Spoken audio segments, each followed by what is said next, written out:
Aku yakin kamu pernah melihatnya atau melihat sekilas video kapal yang berlayar melalui garis air yang aneh. Dalam gambar-gambar tersebut, satu sisi berwarna biru tua dan jernih, dan di sisi lainnya berwarna kehijauan dan berlumpur. Beberapa orang mengklaim rekaman tersebut menunjukkan batas antara samudera dan air itu menentang semua hukumnya sendiri dengan gak bercampur. Ternyata, hal itu gak sepenuhnya benar. Planet kita lebih dari 70% ditutupi oleh air, dan dari semua H2O itu, dua yang terbesar adalah Samudra Pasifik dan Samudra Atlantik. Hamparan air asin yang sangat luas ini adalah rumah bagi beberapa makhluk paling menakjubkan di dunia, dari plankton terkecil hingga paus terbesar. Meskipun kita mungkin telah memberi nama samudera-samudera ini dengan nama yang berbeda, namun samudera-samudera ini selalu bercampur dan berbaur satu sama lain terlepas dari cara kita menggambar peta. Ini seperti pesta dansa yang gak pernah berakhir, dengan arus air yang melakukan tarian caca antara Pasifik dan Atlantik. Jadi, jangan terkecoh dengan batas-batas imajiner yang kita gambar di peta. Samudera-samudera ini selalu bergerak dan terhubung dengan lebih banyak cara dibanding yang bisa kita bayangkan. Samudera Pasifik adalah samudera terbesar dan terdalam di planet ini. Samudera ini sebenarnya lebih dalam dari Grand Canyon. Sementara itu, Samudera Atlantik berada di urutan kedua. Yeay, juara 2. Tapi ukuran bukanlah segalanya kan? Masing-masing samudera ini punya karakteristik yang unik. Sebagai contoh, tahukah kamu bahwa salinitas Samudera Atlantik atau kandungan garamnya lebih tinggi daripada Samudera Pasifik dan Samudera Hindia? Atau bahwa perairan Laut Merah dan Mediterania bahkan lebih asin lagi? Itu karena air dengan kadar garam yang lebih rendah dari laut dalam gak bisa dengan mudah mengalir. Dan air menguap lebih cepat daripada curah hujan yang dapat menggantikannya. Sepertinya lautan punya preferensi bumbu sendiri. Siapa yang tahu? Sekarang, yuk ngobrol tentang sebuah tempat kecil bernama Cape Horn. Kalau kamu melihatnya di peta, kamu harus menggulir jauh ke bawah hingga ke Amerika Selatan. Tempat ini juga merupakan tempat bertemunya Samudera Pasifik dan Samudera Atlantik. Di sini, kita juga bisa menemukan arus kuat yang mengangkut air dari barat ke timur, memindahkan volume air dari Pasifik ke Atlantik. Namun, aku beritahu ya, perjalanan mengelilingi Cape Horn bukanlah hal yang mudah. Ini adalah perjalanan yang penuh gejolak dan berbahaya, dan banyak pelaut pemberani yang hilang saat mencobanya. Dan akhirnya, yuk bahas situasi rumit yang tak ingin orang bahas. Atau haruskah ku bilang samudera dua warna? Kamu tahu yang kubicarakan, di mana dua jenis air yang berbeda warna tampak ada di samping satu sama lain? Maaf membuatmu kecewa, tapi itu bukan tempat bertemunya Samudera Pasifik dan Samudera Atlantik. Itu hanyalah air tawar yang dipenuhi dengan sedimen yang bertemu dengan air asin berwarna gelap dari lautan. Apa yang ditangkap oleh video ini kemungkinan besar diambil dari suatu tempat di Teluk Alaska. Ngomong-ngomong tentang palet warna, pernahkah kamu bertanya-tanya kenapa lautan hadir dalam berbagai macam warna biru? Nah, bersiaplah untuk pelajaran sains yang menyenangkan. Pertama-tama, mari kita luruskan satu hal. Air yang menyelimuti seluruh planet kita nggak benar-benar berwarna biru, melainkan jernih. Kedalaman dan apa yang ada di dalam dan di bawah airlah yang mempengaruhi warnanya. Air akan terlihat biru kalau airnya cukup dalam sehingga cahaya nggak dipantulkan ke dasar. Hal ini disebabkan oleh fakta bahwa cahaya matahari bisa diserap atau dipantulkan oleh molekul air saat memasuki lautan. Panjang gelombang cahaya yang lebih pendek lebih cenderung menyebar, memberikan warna biru pada lautan. Sedangkan panjang gelombang yang lebih panjang akan diserap dekat dengan permukaan kalau nggak ada apapun di dalam air, kecuali air.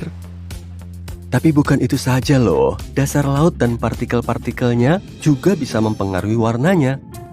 Sebagai contoh, di beberapa daerah di Yunani, airnya berwarna biru kehijauan yang indah. Hal ini terjadi karena dasar laut dipenuhi dengan pasir putih atau bebatuan. Air laut berubah menjadi warna biru muda yang indah ketika cahaya memantul kembali dari dasar laut. Kesehatan lautan juga bisa dilihat dari warnanya. Jarang sekali airnya jernih dan seringkali mengandung partikel tersuspensi, kontaminan, organisme kecil, serta kehidupan tumbuhan dan hewan kecil. Seperti dokter yang membaca tanda-tanda vital pasien, ahli oseanografi memeriksa warna lautan untuk menentukan kesehatannya. Sekarang, mari kita bahas tentang fitoplankton, tanaman kecil yang memberi warna hijau pada lautan. Makhluk-makhluk kecil ini menggunakan klorofil untuk menyerap sinar matahari dan melalui fotosintesis, mereka menghasilkan setengah dari oksigen yang dibutuhkan manusia di planet kita. Terakhir, mari kita bahas tentang warna biru terdalam yang ditemukan di perairan planet kita. Karena lokasinya yang berada di tengah-tengah pusaran samudera yang sangat besar, air di lepas pantai Pulau Paskah di Samudera Pasifik bagian tenggara sangat dalam dan jernih. Di sini lapisan-lapisan samudera nyaris nggak bercampur dan nutrisi nggak dipaksa naik dari dasar laut, sehingga airnya sangat jernih. Bagi mata manusia, air di sini terlihat seperti berwarna nila. Jadi, kalau kamu berada di tengah-tengah Samudera Pasifik, pastikan untuk melihatnya ya. Sekarang coba pikirkan hal ini. Mungkinkah ada badan air lain di bawah lautan? Bagaimana mungkin hal itu bisa terjadi? Ternyata ada sebuah sungai bawah laut yang mengalir di dekat pantai Australia. Fenomena bawah laut ini terdiri dari lembaran air padat yang mengalir ke dasar laut dengan kecepatan sekitar 0,5 kilometer per hari. Mungkin kedengarannya nggak terlalu banyak, tapi coba bayangkan, tebalnya mencapai 20 meter dan panjangnya lebih dari 97 kilometer. Bisakah kamu bayangkan mengarungi sungai itu dengan kapal selam atau menyelam di sebelahnya? Ini adalah pengalaman yang luar biasa. Temuan para peneliti yang pertama kali mengidentifikasikan fenomena ini sangat mencengangkan. Ini adalah pertama kalinya riam air yang padat dan deras ini diamati di perairan yang hangat. Meskipun faktanya riam air ini lebih populer di daerah lintang tinggi. Menurut para ilmuwan Australia, sungai-sungai ini muncul karena air menguap selama musim panas dan kemudian didinginkan pada musim dingin. Siapa sangka sifat siklus musim bisa menghasilkan sesuatu yang begitu menakjubkan? Ini bukan satu-satunya tempat di dunia di mana peristiwa ini terjadi. Para peneliti telah menemukan sungai bawah laut di berbagai negara di seluruh planet kita. Sebagai contoh, mereka menemukan sungai yang serupa di Laut Hitam, di lepas pantai Portugal, dan bahkan di Meksiko. Tapi kembali ke sungai Australia, karena di sanalah keseruan yang sebenarnya.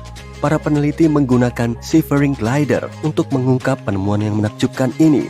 Robot yang bisa berjalan sendiri ini dilengkapi dengan sensor khusus yang memeriksa suhu air, jumlah garam, produktivitas plankton, dan kadar oksigen. Mereka juga bisa membuat popcorn.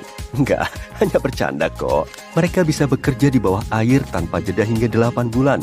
Jauh lebih lama daripada kebanyakan manusia yang bisa bertahan di bawah air. Dan aku beritahu ya, glider ini nggak mengecewakan. Berkat mereka, kita sekarang tahu tentang sungai bawah laut yang luar biasa di Australia. Sebagian besar lautan kita masih menjadi misteri bagi kita. Itu adalah berita baik dan buruk kan? Ya, sisi terangnya ada banyak hal yang membuat kita bersemangat di masa depan. Tentu saja, menjelajahi alam semesta terdengar bagus, tapi masih banyak yang bisa dilakukan di sini. Jadi, kenapa nggak mulai dengan lautan biru yang dalam?